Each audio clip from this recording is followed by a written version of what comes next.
Pemirsa Khazanah, selain larangan berpuasa di hari Jumat, waktu lain yang diharamkan berpuasa adalah hari Sabtu.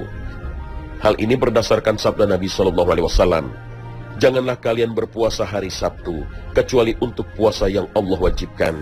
Jika kalian tidak memiliki makanan apapun selain kulit anggur atau batang kayu, hendaknya dia mengunyahnya. Hadis riwayat Abu Daud dan Tirmizi. Hadis ini menegaskan, tidak boleh berpuasa di hari Sabtu selain puasa wajib. Bahkan Rasulullah memerintahkan untuk mengunyah kulit anggur atau batang kayu jika tidak punya apapun untuk dimakan pada hari itu. Hal ini dimaksudkan agar tidak berpuasa di hari Sabtu.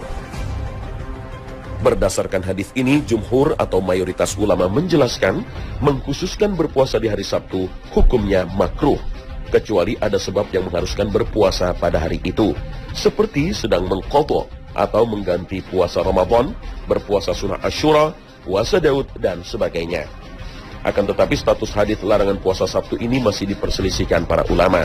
Sebagian menilai hadis ini dhaif atau lemah, sehingga tidak bisa diamalkan. Artinya, puasa di hari Sabtu boleh.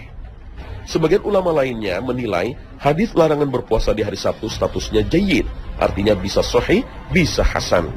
Tetapi mereka menegaskan, larangan berpuasa di hari Sabtu berlaku apabila dilakukan secara khusus, tanpa sebab, serta beranggapan ada keistimewaan tertentu pada hari Sabtu.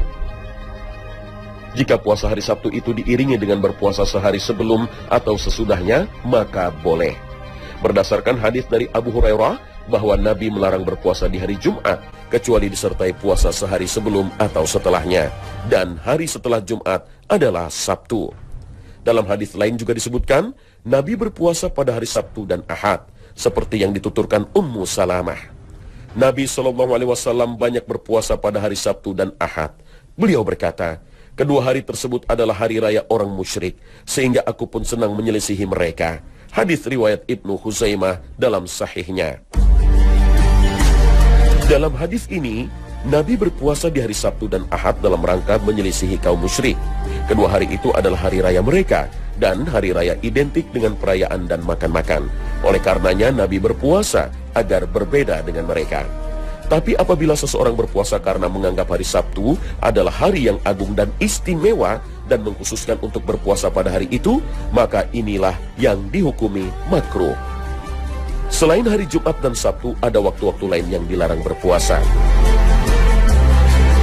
Pertama, berpuasa pada hari Tasyrik, yaitu 3 hari setelah Idul Adha, tanggal 11 hingga 13 Zulhijjah. Karena Nabi SAW bersabda, hari-hari Tasyrik adalah hari-hari makan dan minum. Di antara hikmah dilarangnya berpuasa pada hari Tasyrik, karena pada 3 hari ini biasanya kita masih menyimpan sejumlah daging hasil sembelihan. Jika berpuasa, maka daging-daging itu akan mubazir dan tidak termakan. Sedangkan Nabi tidak menyukai tindakan mubazir. Selain itu, ada waktu lain yang dilarang berpuasa yang disebut dengan hari Syak atau hari yang meragukan, yaitu tanggal 30 Sya'ban menjelang Ramadan. Disebut hari Syak karena diragukan apakah masih Sya'ban atau sudah masuk Ramadan. Sedangkan Nabi SAW pernah bersabda, janganlah kalian mendahului bulan Ramadan dengan berpuasa sehari atau 2 hari sebelumnya, kecuali bila seseorang memang terbiasa melakukan puasa sunnah, maka silahkan melakukannya.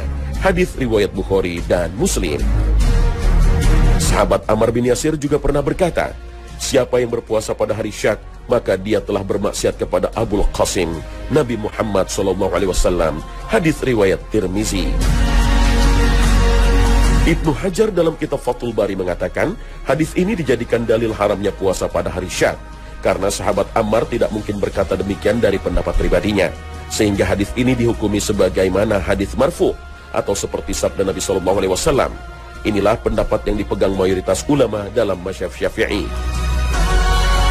Dalam kitab Mughni Al-Muhtaj, Al-Khatib Asy-Syarbini dari kalangan mazhab Syafi'i berkata, tidak halal alias haram dan tidak sah berpuasa sunnah pada hari Syak.